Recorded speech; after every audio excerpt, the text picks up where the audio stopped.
할렐루야. 사랑하는 대강의 가족 여러분, 오늘 하루도 하나님의 말씀과 동행하는 삶이 되길 소망합니다.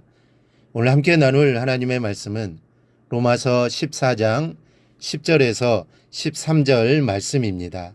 내가 어찌하여 내 형제를 비판하느냐? 어찌하여 내 형제를 업신여기느냐? 우리가 다 하나님의 심판대 앞에 서리라. 기록되었으되 주께서 이르시되 내가 살았노니 모든 무릎이 내게 꿇을 것이요 모든 혀가 하나님께 자백하리라 하였느니라. 이러므로 우리 각 사람이 자기 일을 하나님께 직고하리라. 그런즉 우리가 다시는 서로 비판하지 말고 도리어 부딪힐 것이나 거칠 것을 형제 앞에 두지 아니하도록 주의하라. 아멘. 이 어느 지역에서 언젠가 10여 개의 교회가 함께 모여 축구대회를 한 적이 있었습니다. 믿는 사람들이 모여서 하는 경기이니 분명 승패보다는 침묵의 목적을 두고 열린 대회였습니다. 경기장 예배를 드리면서 주신 메시지도 연합과 친교를 주제로 한 말씀이었고, 기도도 사랑을 주제로 뜨거웠으며 서로를 향한 마음도 부드럽기 한이 없었습니다. 혹 경기하다가 반칙하는 일이 있더라도 본심으로 그런 것이 아닐 것이니 서로 이해하자. 상대편이 잘했으면 갈채를 보내고 상대편이 못했으면 격려하자. 응원은 뜨겁게 하되 야유는 절대 하지 말자. 그렇게 합의를 하고 경기에 들어갔습니다. 예선전을 치를 때에는 약속대로의 분위기가 잘 지켜졌습니다. 그러나 경기가 결승으로 가까워질수록 치열해지더니 마음들이 전혀 달라지기 시작했습니다. 조금 반칙을 해도 된소리들이 오고 가고 응원 속에서도 상대편에 대한 야유가 터져나오기 시작했습니다. 그중 가장 두드러진 변화는 심판의 판정을 순수하게 받아들이지 못하는 것이었습니다. 심판의 판정에 자기에게 유리할 때는 아무 말도 없습니다. 그러나 자기 편에 불리하게 판정이 내려지면 자신들의 잘잘못을 떠나서 일단은 불평을 하는 것입니다. 문제는 결승전에서 터졌습니다.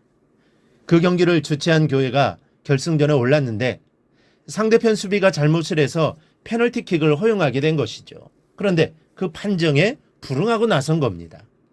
누가 보아도 분명한 반칙이었는데 자신이 잘못하지 않았다고 우기는 겁니다. 그러면서 이 심판은 주최 측에서 선정한 심판이니 판정이 이제까지 편견되었다고 주최교회를 비난하고 나섰습니다. 그러니 또 주최 측에서는 가만히 있겠습니까? 반칙은 자기들이 해놓고 공정하게 판정한 심판을 욕하고 거기다가 싸잡아서 주최하느라 수고한 자신들까지 욕을 하니 함께 감정이 나서 큰 싸움이 돼버리고 말았습니다. 결국 결승전은 무산되었고 연합과 친교와 사랑을 주제로 시작되었던 축구대회는 분열과 싸움과 미움의 불씨만을 남기고 패되고 말았습니다. 사랑하는 여러분, 아무리 뭐라 해도 심판의 판정이 바른 것입니다. 이 간혹 잘못된 심판이 있기는 하지만 대부분 심판이 옳습니다. 서로 마주서서 경기하는 선수들은 절대로 공정한 판단을 할 수가 없습니다. 벌써 경기하는 마음 자세가 자기 중심이고 상대방의 모습만 보일 뿐 내 모습은 볼 수가 없기 때문입니다. 교회 안에서의 인간관계도 역시 마찬가지입니다. 다른 사람에 대한 바른 판단은 어렵습니다. 왜냐하면 다들 자신의 입장에서 바라보고 자신의 입장에서 판단하기 때문입니다. 고린도 교회가 이런 문제를 안고 있었습니다. 10절입니다. 내가 어찌하여 내 형제를 비판하느냐? 어찌하여 내 형제를 업신여기느냐? 형제를 비판하고 업신여겼던 것입니다. 먼저 연약한 형제들이 믿음이 강한 형제들을 판단한 것입니다. 믿음이 연약하니 아직 신앙에 대해 확실하지 못하고 성숙하지 못하니 그 판단이 옳을 수가 없습니다. 그럼에도 자신들의 무지와 성숙하지 못한 신앙으로 믿음이 강한 형제들을 비판하고 나선 것이죠. 그렇다면 믿음이 강한 형제들이라도 넓은 마음을 가지고 믿음이 연약한 형제들을 포옹하고 받아들여야 함에도 고린도 교회는 그렇게 하지를 못했습니다. 오히려 잘 모르는 것을 책잡아 업신여겼던 것이죠. 서로가 서로를 책망하고 업신여겼던 것입니다. 여러분, 하루라도 일찍 믿었고 믿음이 강한다면 연약한 이들을 보살필 의무가 있는 것입니다. 그 잘못됨을 사랑의 권면과 기도로 바로 잡아줄 책임이 있습니다. 그렇지 못하다면 믿음이 더 강하다는 것은 속빈 강정에 불과한 것입니다. 그런데 고린도 교회는 이 두 부류가 서로 반목하며 분열을 일으켰습니다. 그런데 혹시 우리의 모습 속에도 이런 모습이 없는지 잘 살펴보아야 할 것입니다. 오늘 보면 10절에서 사도 바울은 우리가 다 하나님의 심판대 앞에 설 것이라고 말씀합니다. 심판권은 하나님에게만 있다는 것이죠. 여러분, 우리의 판단은 온전할 수가 없습니다. 우리 자신부터가 올곧지 못하기 때문입니다.